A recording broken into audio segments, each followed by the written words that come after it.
Keiichi Tsuchiya drifts using 6 different drift techniques. サイド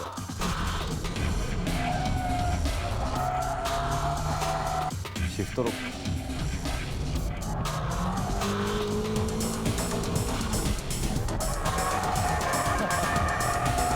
パワーオーバーブレーキング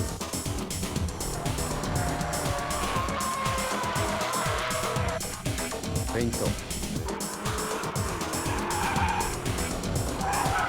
アクセルオフ In this issue of BMI's special edition, we will focus on the art of drifting performed by the Drift King himself, Keiichi Tsuchiya. We'll go through all 6 basic techniques essential to drifting and further analyze how Tsuchiya is using these techniques from various camera angles. Let us guide you to the world of the Drift King's Drift Bible. First of all, we'll take a look at how a drift machine should be tuned and modified. Looking at this S14 Silvia with limited modifications to only the suspension area, you can say that drifting is not about power. Going sideways, relying on only brute power, is not what Tsuchiya aims for. So how should a beginner set up his or her machine to drift like the king? Okay, so what's the least amount of tuning you need to drift? We had lots of stuff done to our car right here, but you don't need to go all crazy to start drifting. First of all, you have to start with the suspension. Then you should also change the brake pads and brake fluid, but that's about it.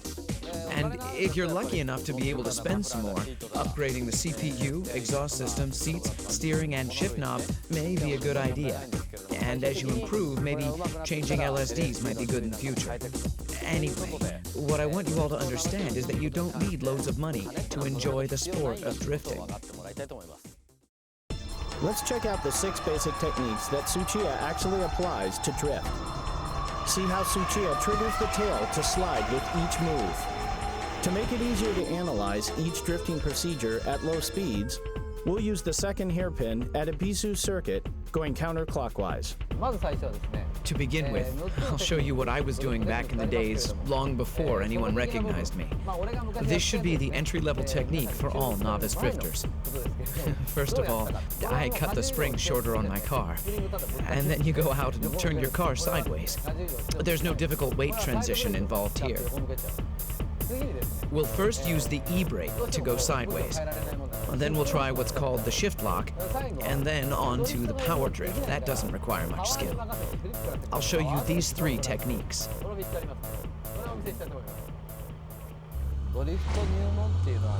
This one's for all beginners. Everyone goes through this stage. I started off doing this too. This drifting relies all on the e-brake. Straightaway, brake, toe, and e-brake. Right there. Just like this. Well, it all starts from something like this. Don't worry about how you exit the corner. Just try to pull the e-brake at the corner entrance and concentrate on making the car go sideways. You brake and then turn the wheel, step on the clutch, and pull the e-brake. Release the e-brake, go into countersteer mode, then wait. Wait until you know that the car is facing the corner exit direction. Then you gently start stepping on the gas. How hard you should step on the gas pedal should depend on how much you're sliding and countersteering. All of this should get you to exit the corner in one piece. One must learn the timing and the rhythm of the Drift King's drifting procedure and actually feel the exact moment the tail slides in order to master the 6 basic drifting techniques. The length of the tail slide depends on the steering angle, plus how long and how strong the e-brake is being pulled. All maneuvers must be done smoothly and timely, and to do that, having the right driving position becomes crucial. This is a must in order to give a car a quick countersteer and respond to the car's slightest movement. Let's check out how Tsuchiya is controlling the gas pedal from the outside. You can see he's controlling the drift without opening the gas all the way. The timing to pull the e-brake is almost synchronized with when the brakes are let off.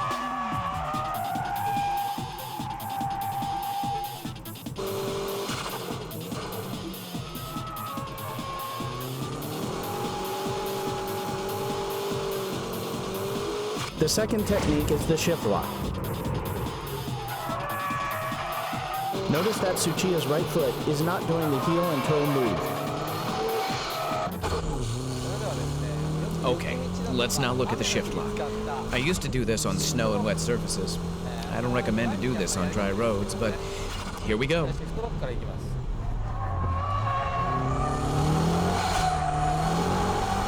Just like that. Kick the gas all the way in third gear. Brake, steer, then boom. You let the clutch go without using heel and toe. The rear will suddenly lock. Then you slide, counter steer from here. Rest is the same as a side brake drift. The corner entry procedure is the same as the side brake drift. The important point here is when to release the clutch. Tsuchiya lets off the clutch just as he eases off the brake and steers in. His braking only lasts for 2 seconds. It's like brake, brake, gas. The tail slide occurs right as he steers into the corner. This is how the car starts drifting from the corner entrance.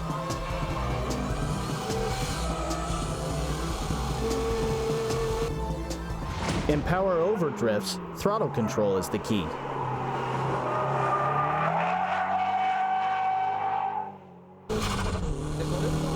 I used to do this when I couldn't drift yet. I'd brake like this and try to drift, but I couldn't because I was too scared. So the only thing I could do was to step on the gas all the way at the corner exit.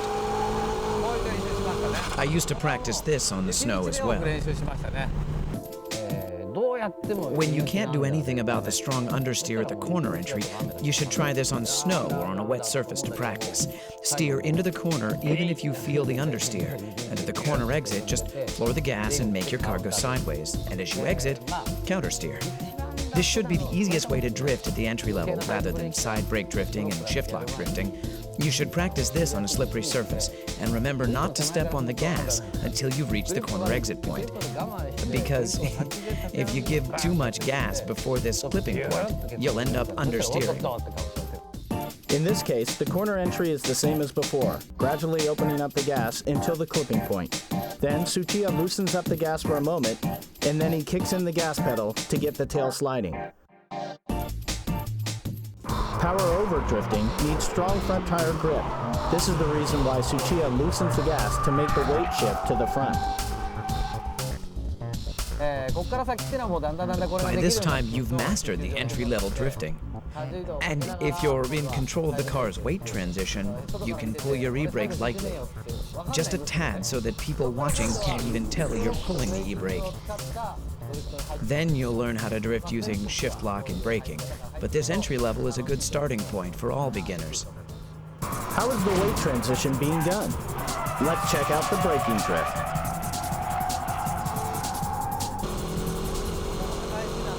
The three important things here are when to steer in, when to shift down, and how long you keep braking. These are the three most important factors. Okay, I'm in third gear, I'm stepping on it, I'm speeding, then brake. How much you brake is crucial. If you kill the speed too much, you'll end up stopping before you drift like this, and with understeer. So you'll need a fair amount of speed even when you begin braking. Slow down to about 70% on the straightaway, then let go. Let go of the brake and steer into the corner. Here, you're a little overspeeding.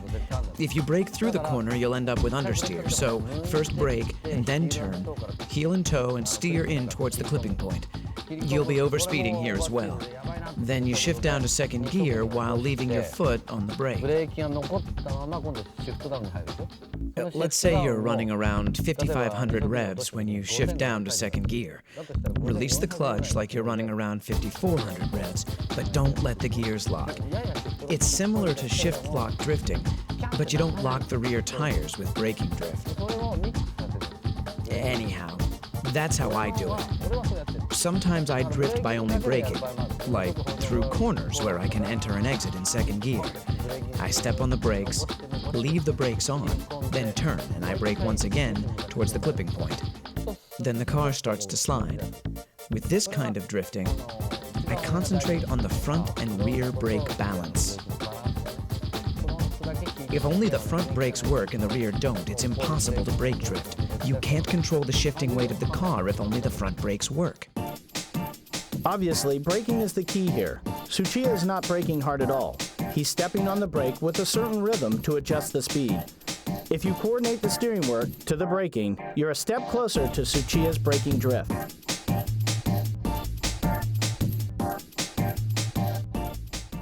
Remember, the rhythm of your right foot should be brake, brake, brake, brake, gas.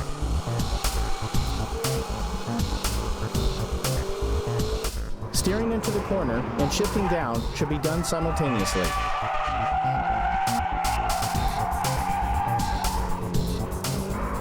Next up is the FEINT drift, where you create large weight transition by force. When weight transition is difficult to make just by braking, you shift the weight with a feint movement.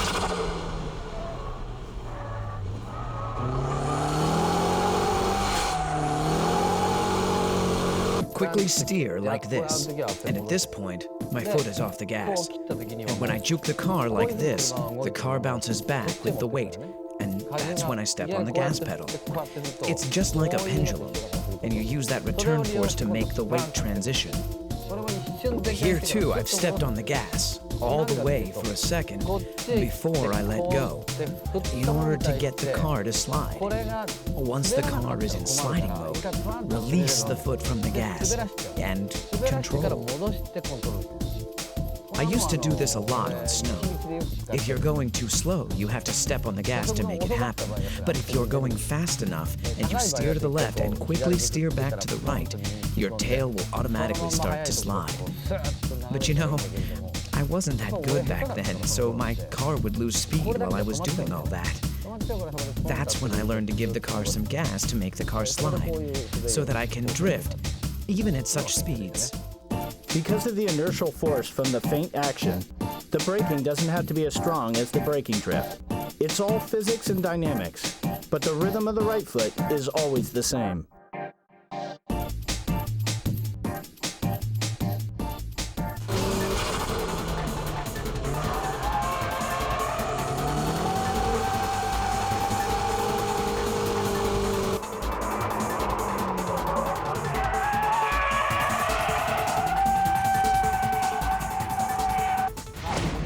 Okay, shall we try this dynamic drifting?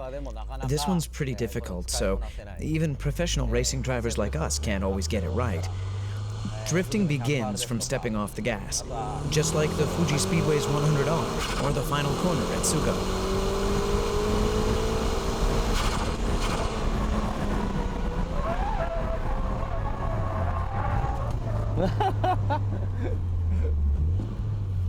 Unbelievable. That was awesome. It's so tempting to brake. Here in Ebisu, this 100R corner is a third gear corner. You step on the gas all the way in third gear. Then the difficult part is where you release your foot from the gas pedal for a second. You're coming in with enough speed in third gear, steer into the corner, and the moment you release the gas, you start to slide. On this particular track, you need to get ready for the final corner at this point and slow down. But for now, we'll ignore that to show you guys this dynamic drifting. So when you release the gas, your tail will slide. Then you just counter steer and control. I use this a lot at the Fuji Speedway's 100R corner. I charge in without braking and just instantly let go of the gas. And when the tail starts to drift, I just counter steer and slam on the gas as I exit the corner. You do this at the final corner at Tsugo. There are some cars that can plunge into the corner without braking at all. In a Miata, you can dynamic drift in Maze, go right in at full speed, and by releasing the throttle, you can initiate the tail slide. From there, it's just counter steering and stepping on the gas again at the exit. And that's what I call dynamic drifting. This is an example of not how he stepped off the gas, but how Tsuchiya was able to avoid crashing. His lightning-quick steering work is simply unbelievable.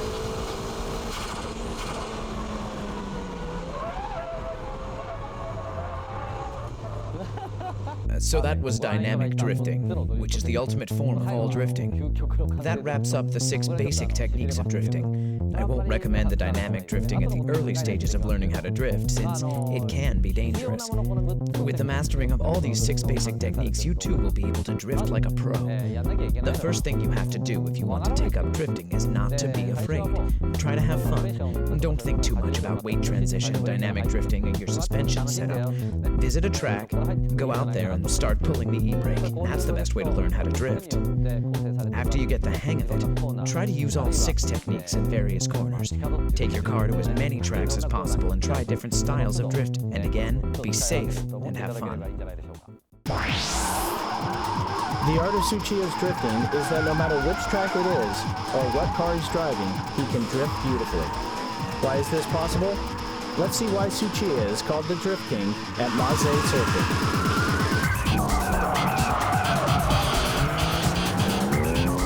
We're at Maze Circuit in Niigata Prefecture. I hope you understood the basic techniques that I showed you at Ebisu. Here at Maze, we're going to be applying those basic techniques to high-level drifting.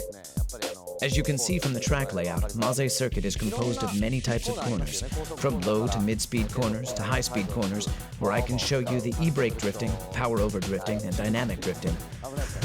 Well, the dynamic is too dangerous here, so we'll try a combination of the brake drifting and dynamic. And we'll show you how to do this with various types of cars, actual cars that you might own. I'll show you how to drift with cars that won't turn well, or have strong oversteer, or even cars with very little power. Here is a demo run by Tsuchiya in a nicely tuned S14 Sylvia. I have to warm up my tires first. This slightly wet condition can make the car oversteer or understeer in certain corners. So, let's warm up the tires and the brakes first. How will Tsuchiya control his S14 on this surface? The G-ball will indicate the weight transition at each corner.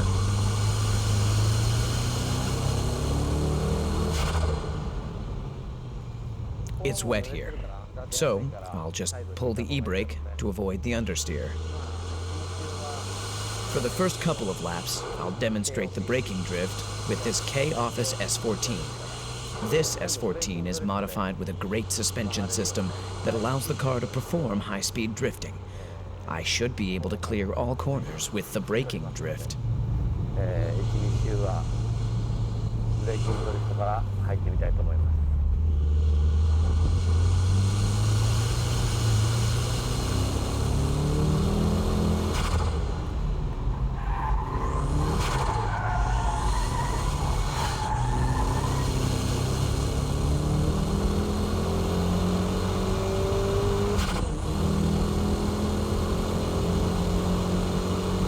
You know, no matter which track you're at, which corner you're going through, what you have to do is basically the same.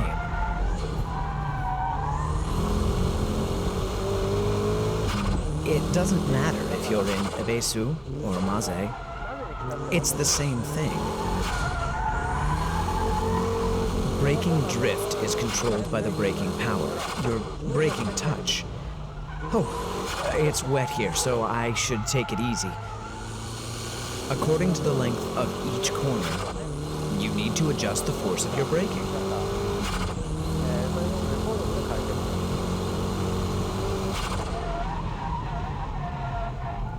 I went into that corner too fast.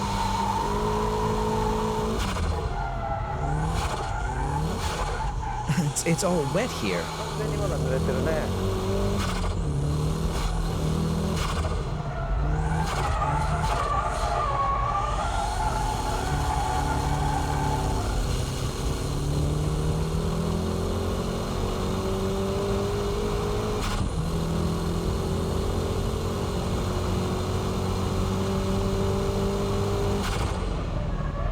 See? I'm doing the same thing. No matter where I go, this is how I do it. But remember, you have to adjust your speed, braking power, and steering angle for each corner. What do you do when it's all wet like this? Just pull the old e-brake.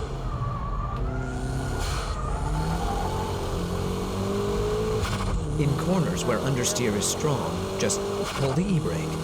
It's best not to use it too much, but you can do it when you're still learning. Oops, that was understeering right there. Here again.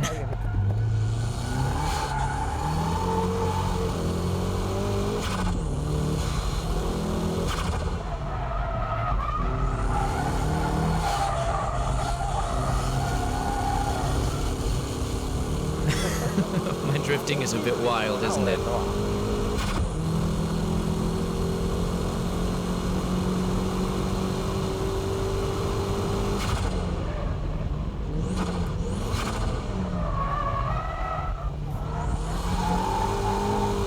That corner entry began as a braking drift, but towards the exit I switched to dynamic drifting.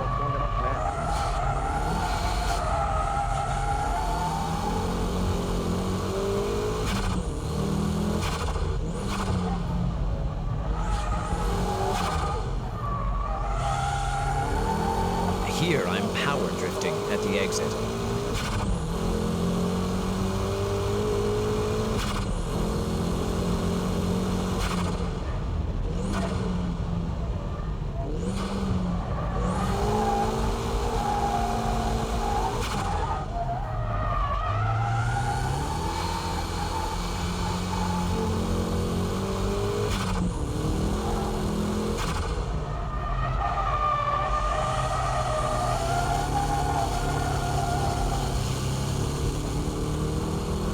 Yeah, this is how I do it. That's almost like dynamic because I only touch the brakes just a bit. It's a combination of braking and dynamic. Brake and shift down to second. Ride the brakes a little, then transfer the weight to the front. And from here, it's power drifting. I'm going uphill here, so I'll give it a little more braking so that I can get a stronger weight shift and leave a little braking here as well.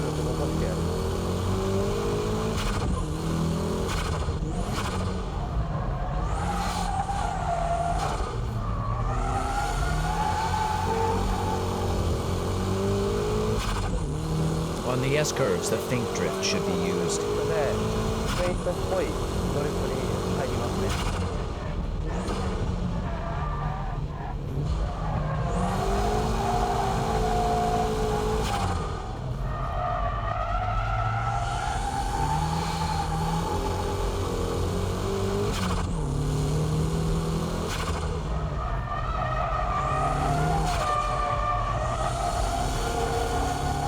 It goes like this. Anyway, like I said, what you do is the same no matter where you go. In braking drifts, just remember to leave that foot on the brake until the weight starts to shift, synchronizing it with your downshifting to third and to second gear. The car will automatically turn in, and then the car will either lose front grip or lose traction in the rear. You let the rear lose grip by adjusting the brake pedal.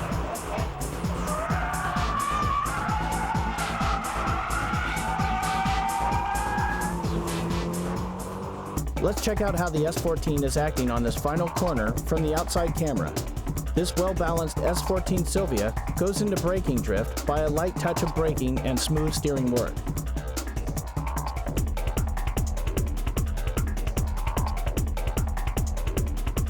This time, let's check the onboard footage from another lap. Look at the braking. Just like at Ebisu Circuit, Tsuchiya is getting the tail to slide by pumping lightly on the brake.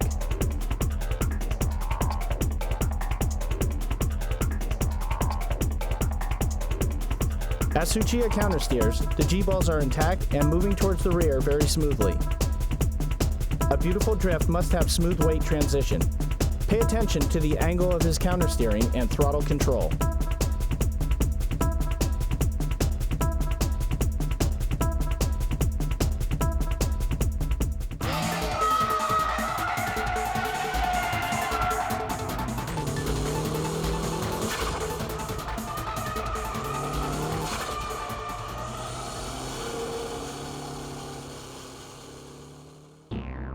Okay, like I said, there are cars that don't turn well, resulting in strong understeering.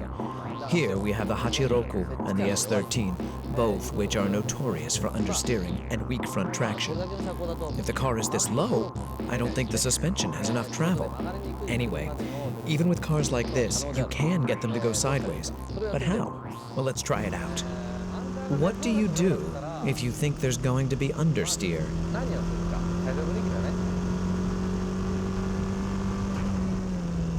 Remember, pull the e-brake.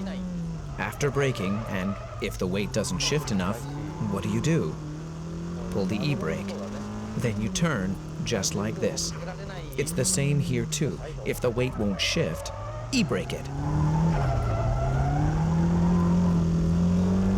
It's the same at the next corner as well. No weight shifting, then pull the e-brake. And this time, use the brake pedal to turn back.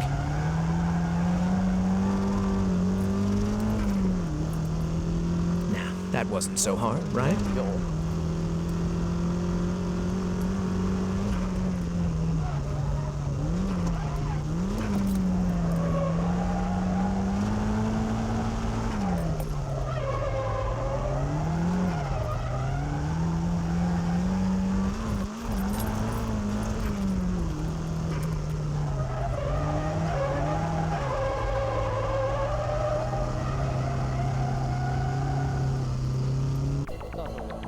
I'm standing here at the first hairpin curve on the Maze circuit. I'd like to demonstrate the different drifting procedures with different cars.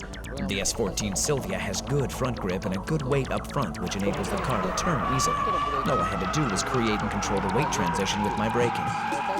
In contrast, the S13's front grip is terrible. Yes, like your car, probably. If you install one of K-Office suspensions, it will go away, but I'm not here to advertise my product, so let's move on. Okay, you start. This is the first corner. You're climbing up to around here, and understeer is strong going uphill. And with the S14, I could easily turn into the corner with a little steering work, and by riding the brakes a little. The S13 and the Hachiroku won't turn enough because it needs more front-end weight. So what do? I give it stronger braking in order to create stronger weight shift to the front. Actually, the braking I do here is the equivalent to how long and strong I brake with the e-brake. Remember, always to shift more weight towards the front end. So here you're going uphill, and when you reach the top, you start braking. And as you turn into the corner, ride the brakes longer compared to what you would do on an S14. Then the rear end will start to slide. From here, you just smile and step on the gas to power drift right out from the corner. Next up is a champion of oversteering, the MR2. I mean, these types of cars won't stop once it starts going around. Just like the NSX, these mid-engine layout cars have light front ends and heavier rears, which makes them spin happy. Oof, that was close. When I ride the brakes like I did with the S14, this happens. Adjusting the pressure you brake with and how long you brake entering the corner is the key here. The difference between the S14 and the MR2 is the braking power you apply.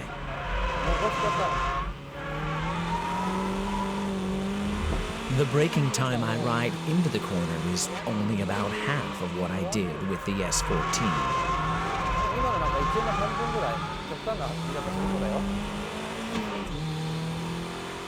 Right here, I quit braking already.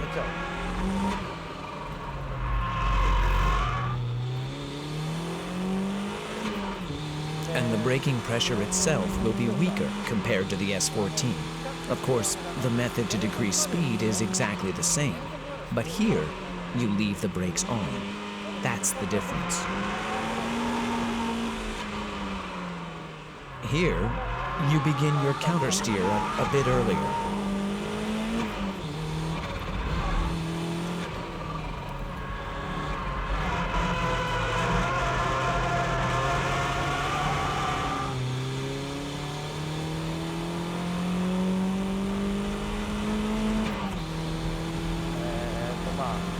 That's how you keep control and drift with understeer.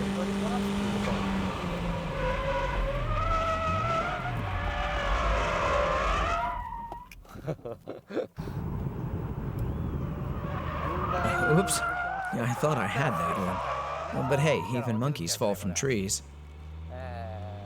The car had too much speed on that one. So, the important thing here is to keep the weight transition smaller.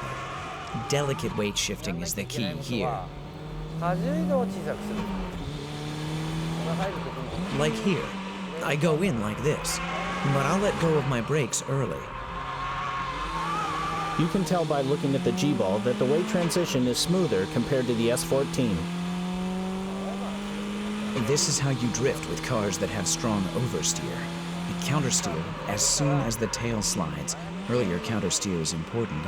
And the speed, you have to start countersteering at high speeds like this.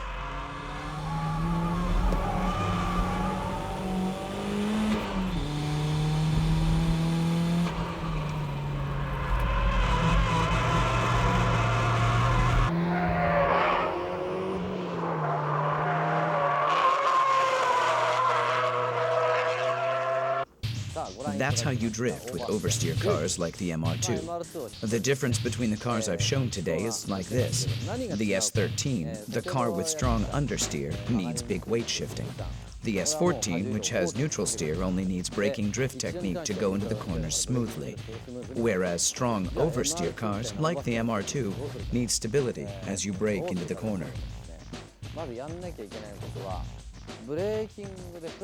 You're carrying a heavy load of weight in the rear that makes the car unstable and wobbly when you're going in.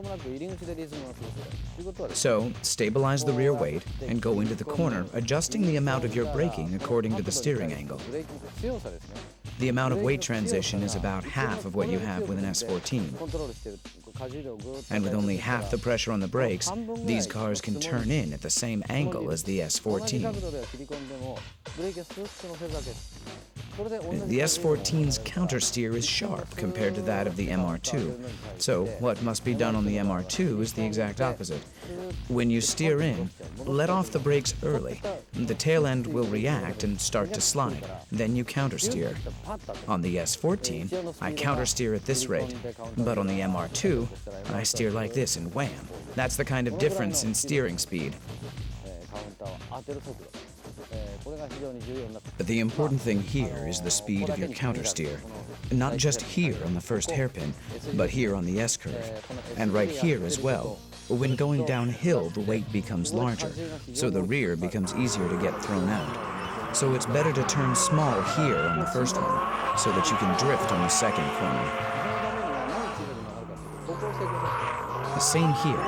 You don't want any understeer or get thrown towards the outside on the first one, as these cars with strong oversteer won't be able to recover by the second corner that's coming right up. So just turn small on the first one, and on the second one, just lightly step on the brakes or let go of the gas to get the momentum change. Then you can control with a quick countersteer. Compared to FR cars, these mid-engine cars have good traction. Therefore, the driver has to act quickly and perform the next move earlier. You can wait for the tail slide to ease down a bit before you hit the gas on FR cars. But on these mid-engine cars, you don't wait. But you hit the gas while the car is still sliding. You have to get the car to power slide immediately. And without stopping the tail slide you're in during the midsection of the corner. Everything has to be done earlier on mid-engine cars compared to FR machines. Mid-engine cars, like the MR2, have heavier loads towards the rear compared to FR cars. So mid-engine cars tend to have a stronger grip with the rear tires. Hitting the gas early makes the rear tires lose traction, which enables the car to slide and drift.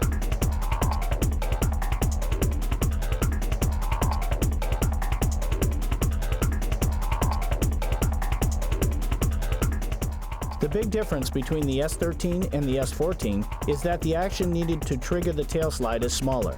You don't need big braking maneuvers or steering work to slide the tail and drift.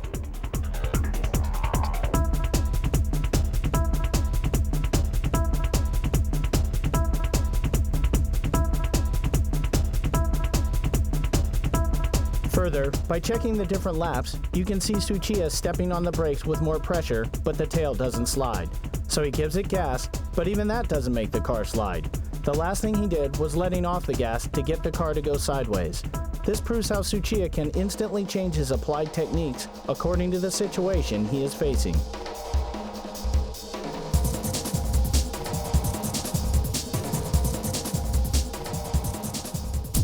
さあ続いてはですね Okay, now, how do you drift with a car that doesn't have much power? What I'll be explaining to you here is from way back when I used to drive the Hachiroku every day and night. And that's like 15 years ago.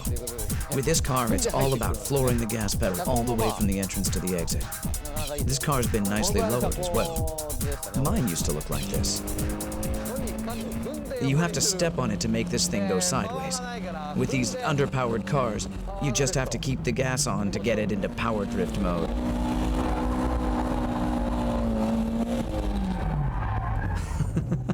I just killed the power.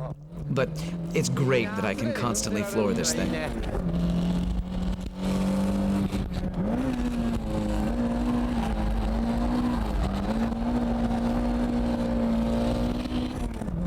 This is great. I'm flooring it. It's so cool. I wish Toyota could make cars like this again.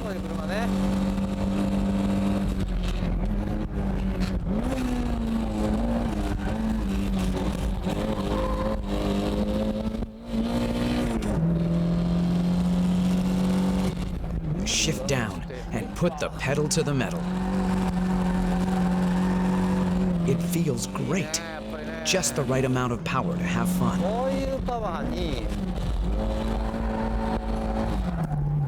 This kind of power is just right for these M7 tires.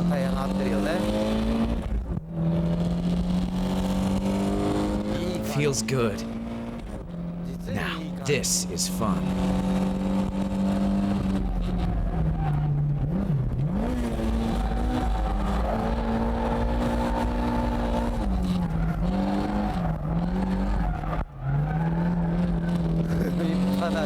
I'm literally flooring it the entire way.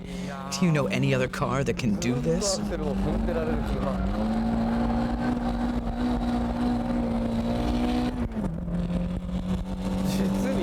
It's just great. What I'm doing is simply turning the car with the gas pedal.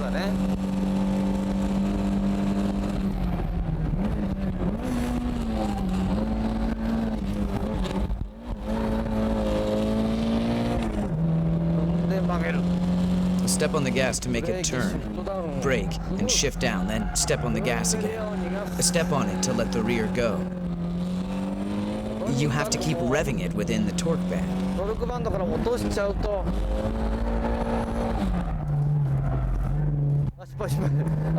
Oops, I dropped it. Whoops. The instant you fall out of the torque band, you stop drifting.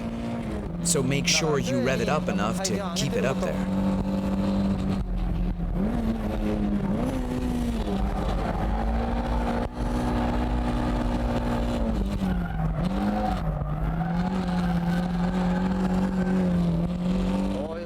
This is what I mean.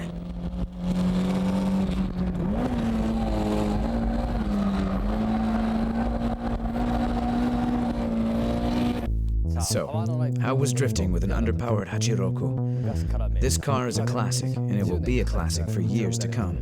Did you know I taught Takumi from Initial D how to drift in one of these? Okay, the first hairpin, what am I doing? I'm simply turning the car only with the gas pedal. This is the biggest difference from other cars. This is quite a technique, definitely for advanced drifters. You need to use this here on the first hairpin, and here on the S-turn. And here. I use a combination of the braking drift and dynamic drift. It's the same here as well, but on the final corner, these old cars have tendencies to understeer. So, what do? You step on the gas and turn the car sideways. Let's check the steering work for the first corner. You come down the straightaway in third gear, so shift down to second. Steer into the corner, but the car is understeering. Step on the gas all the way and let the rear slide. Then you let go of the gas and wait. But if you wait too long, you'll lose too much rev, and your drift power will stall. So, after you give it gas all the way to make the tail slide, countersteer. And as you do this, place your foot on the gas, just to keep the rev within the torque band. This is how you drift right from the corner entrance to the exit. And this is also the reason why an underpowered classic like the Hachiroku can go up against the high-tech power machines of today. I'm turning using the gas pedal at all corners. You know, you may be able to drift in other cars, but drifting through the corners from entrance to exit in an underpowered car is a tough task to pull off. And that's why people who say they can drift in a Skyline, Supra, MR2, or a Silvia can't always go sideways in a Hachiroku. This is because you really need to know your stuff to keep the underpowered car drifting through corners. And to get this done, you must master the 6 basic techniques to make your drift perfect. Let's check the Hachiroku on the final corner. In this corner, a standard braking and shift lock triggers the car to drift. But the throttle control from here is different. Tsuchiya floors it immediately to keep the car sliding all the way from the entrance to the corner exit. He's purposely letting the wheel spin a bit so he can control the tail slide with little power. He's driving while constantly maintaining loose traction.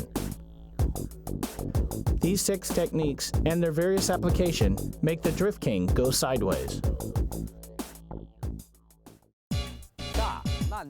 How did I become the Drift King?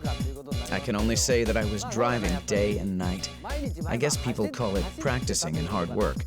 But to me, I was just having fun out there.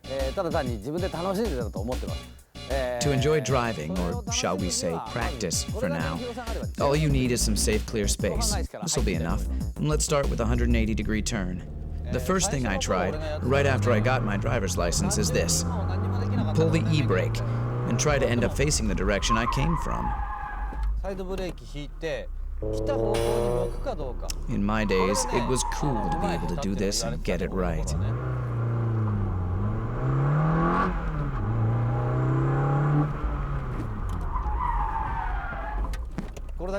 You know, you guys have these cones or pylons now, but in my days, we didn't have anything like that, nor were we smart enough to think of using one. If I had these cones back then, I would have improved much faster. Obviously, in the beginning, I couldn't get it right like this. It used to be like this. I was scared and didn't know how fast I should be going, so I would stop like this. But turning the car in the direction that you came from, without stopping the engine, means that the driver is stepping on the clutch to turn the car around. In the beginning, it's okay to mess up and stop facing the wrong direction, or even stall the engine. But don't get scared. Just try it in a safe, closed environment. And once you learn how to turn 180 degrees with an e-brake, your next step should be making 90-degree turns. I never did this on the streets. The important thing is to keep trying, and of course, practice in a safe place. Turning 90 degrees is a cool trick. Let's say this is a right-angle corner, and you go like this. This 90-degree turn is easy once you get the hang of pulling the e-brake, adjusting your speed, and countersteering to face the right direction. Once you master these 2 techniques, you'll want to install an LSD. You'll be able to turn 180 degrees and move on to doing 360s without stalling the engine. But remember, this is after you've completed the 90 and 180-degree turns. Believe me, you will be able to do this only if you know the basic techniques of sliding the car from a simple tail slide to a power slide, adjusting the drifting with your gas pedal. The LSD really comes after you master the basic techniques. The important thing here is to discover how much fun it is to play with your car. Like here, I can turn just by pulling the e-brake. When you learn to do this correctly, you'll want to do it on the track. The main objective of this special training program is that you have fun driving your car. If you have fun, you'll be calm enough to sense the behavior of your car, and at the same time, you won't be scared of your tail sliding anymore. Tsuchiya says that if you go through these training programs, you'll be able to drift on track for sure. Watching this DVD should enable you to look over the weak points of your driving. And from there, try out the various drifting techniques that Tsuchiya has illustrated. The lesson continues.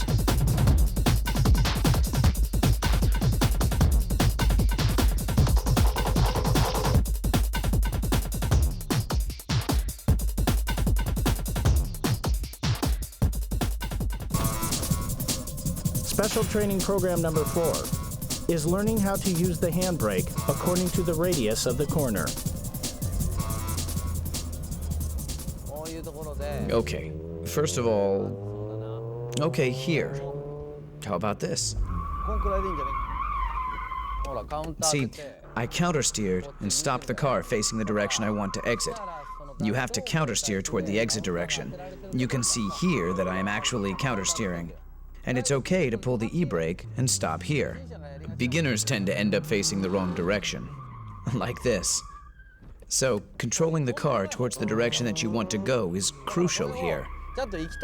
You can do this by adjusting how long you actually pull the e-brake. I was supposed to go that way, but I was pulling the e-brake too long. But let's face it, you'll mess up at the beginning, so learn from your mistakes and don't smash up your car and pay for repairs all the time like I did. You guys have places like this, Driftland. I think it's important to practice without worrying about your repair fees or putting someone else in danger.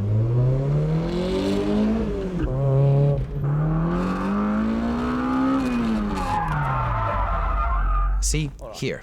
I'm pulling the e-brake too long, letting the car slide too much. In this situation, your left hand is pulling the e-brake and your right hand working the countersteer is too slow. This is how you'll end up facing the direction that you came from. So, just shorten the time you're pulling the e-brake.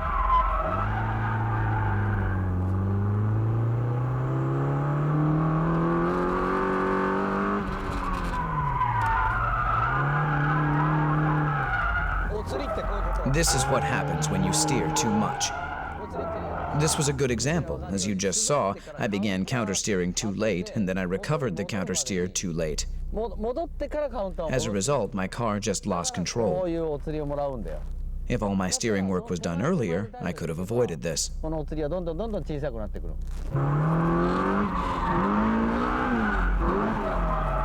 If you end up doing this, just hit the brakes and stop the car. Take a deep breath and calm down. You won't get anywhere trying to recover from this state, so just stop the car and chill, okay? And start from zero all over again. Okay, let's review the training program. I admit that this training needs effort, but you want to have fun too. So find a safe place to practice and start from the 180-degree turn. Then try the 360, but you need an LSD to do this. Then the 90-degree turn. And when you learn all this, come to a track like this one to practice, where you can find something like this. To practice doing donuts, you need an LSD. Come to a track like this to practice pulling the e-brake along the actual radius of the corner. If it's a 90-degree corner, just pull the e-brake for a second, countersteer, and then hit the gas. For 180, which actually is a U-turn, you need to keep pulling for at least 1 second to let the tail slide. So practice and learn to get the feeling of what kind of speed, angle, and steering work is needed for various turns. I said practice, but you'll have so much fun, you won't feel like you're practicing at all. You'll have a lot of fun, I can guarantee that. Until you can do all of this with your eyes closed, you'll be spending a lot of your pocket money on tires. You know, if you can't afford new tires, just get some nice ones for the front and go to a scrapyard for the rear tires. Used tires from a scrapyard can be put to good use on a drift machine.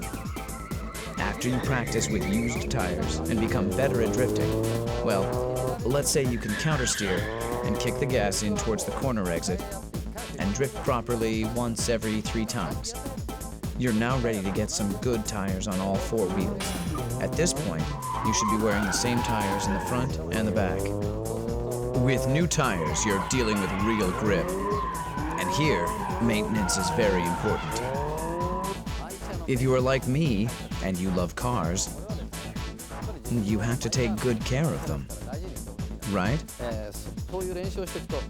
If you practice like this, with your e-brake all the way up here, if you leave it, you're out.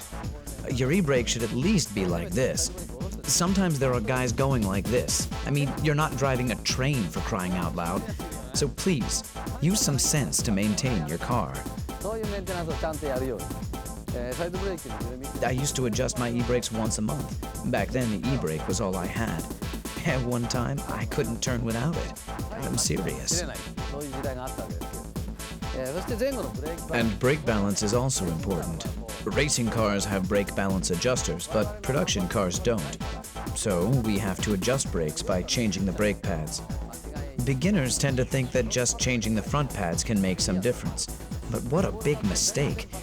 It will make some changes, but it just messes up your balance. For instance, my front pads are Image C2, but if the rear pads were stock, only the front pads will work and mess up the balance. But again, there are preferences according to the driver. So another important thing is, don't just imitate the pros and simply install pads. You need to find the ones that suit your driving style. I like the linear feeling, but you might prefer ones that need hard braking to get it working, like the Super Sports brake pads. So, choose the right pads depending on your style and the front tire grip. Doing nothing to the rear won't get you anywhere. I assure you, you'll have a hard time in the corners. Say you're in a braking drift, and beginners often pull the e-brake, right? In that case, you need a decent pair of rear brake pads to get the rear tires to lock by pulling the e-brake. Plus, if you're wearing poor grip tires on the rear, it's easier to lock them with decent rear pads. When you become an intermediate drifter, you can now step on the gas when you're tail sliding, right? If you drift for 5 days a week like I used to, you need to overhaul your LSD once every month or so. This means if you go drifting once a week, you'd need an LSD overhaul at least once every 8 months or so. An LSD that needs an overhaul feels like a viscous LSD, and it's not fun at all. The car won't exit properly, and sometimes kills the drifting. You only end up with worn-out rear tires because the inner wheels keep spinning. It just ruins the fun of drifting. So make sure to overhaul your LSD and maintain your drift machine in healthy condition. You will have more fun on a well-maintained drift machine. The Drift King. Tsuchiya says, I still want to get better.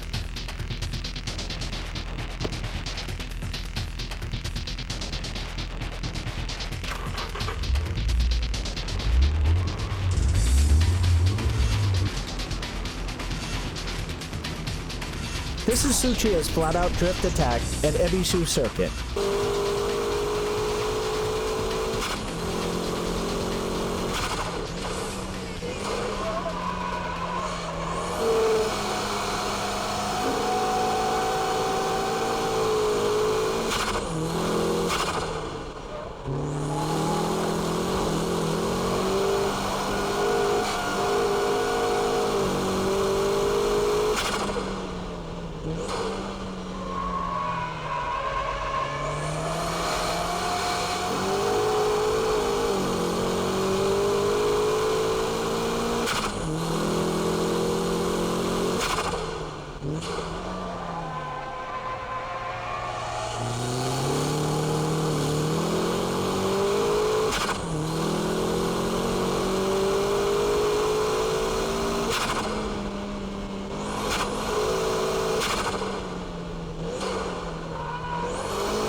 When you can drift for show, then you're ready for the ultimate drifting style, the high-speed drift.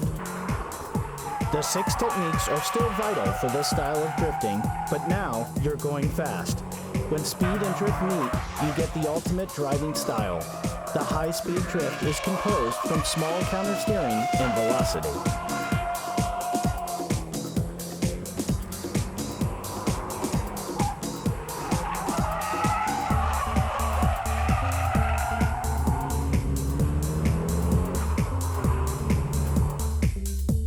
High-speed drift needs braking delayed to the absolute limit, instant steering work, and all-out cornering exit skills. Every movement needs to be orchestrated precisely.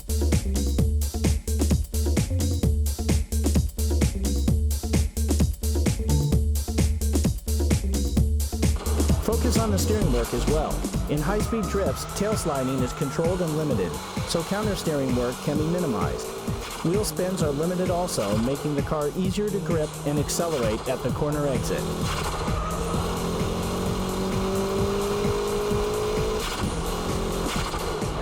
Let's compare the high-speed drift and the show drift laps at Ebisu. Show drifts keeps drifting from the entrance to the exit.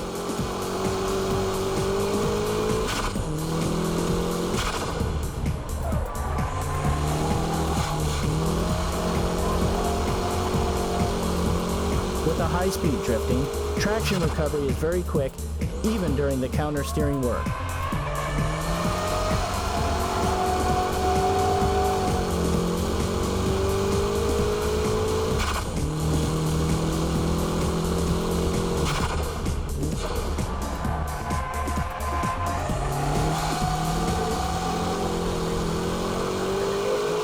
The steering angle is kept at a minimum as well.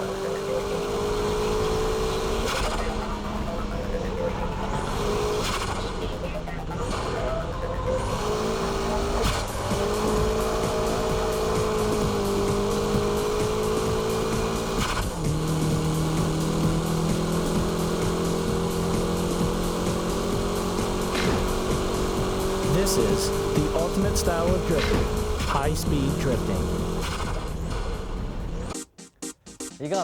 So, how did you like the BMI Special Edition Drift Bible? I hope I was able to show you the profound world of drifting. It's a driving technique and also a sport in its own category. When I first started drifting, I was having a ball just going sideways, but some people used to criticize my driving style and say that it wasn't real drifting because I was using the e-brake and shift locks. But I didn't care and I just kept at it. And at the same time, having a great time. As I've been saying all through this DVD, the 6 basic techniques are what make my drifting style possible. After mastering all 6 techniques, I found the dynamic drifting. To be specific, it's a combination of the braking drift and dynamic drift. This style naturally became my own drifting style. Anyway, don't ever give up, even if your car is not turning or has strong oversteer. There's always a way to drift any car. And remember to be safe and have fun. Try to have as much fun as possible when you start drifting. And once you're able to drift, set your goals higher and keep at it.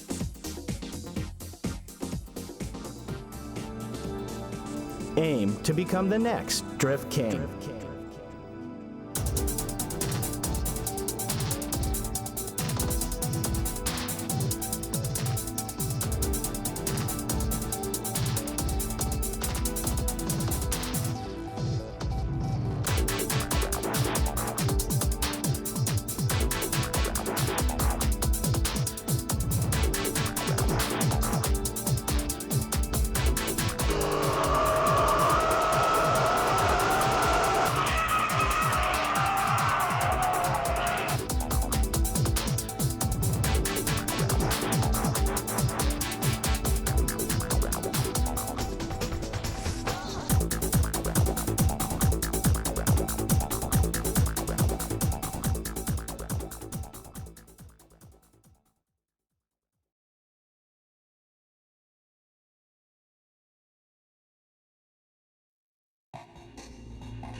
乗用車ブレーキはみたいなもんだからそれは無理でしょう。あっという間で追いつかれちゃうよ。80 right over crest 40 6 left over crest 20 5 right crest over crest long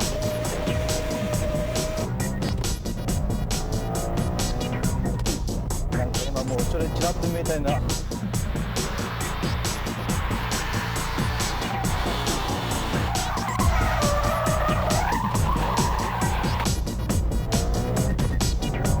うわーもう来た。Let's hang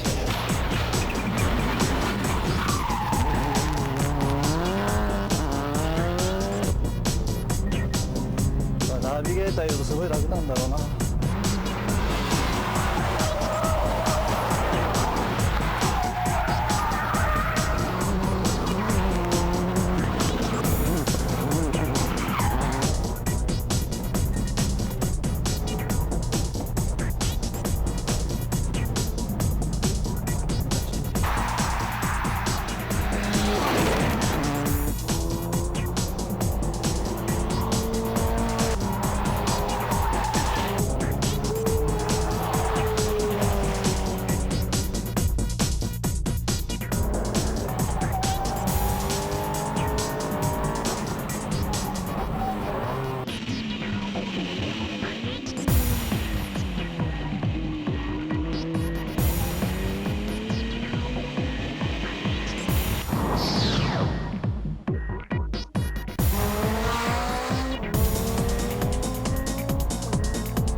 直線ばっかじゃねえんだよ。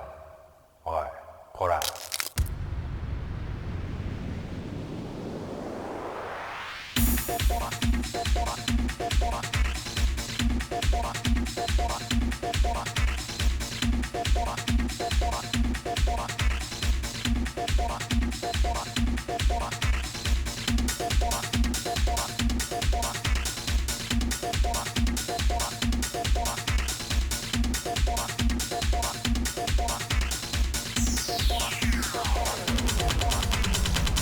そんな面白いか。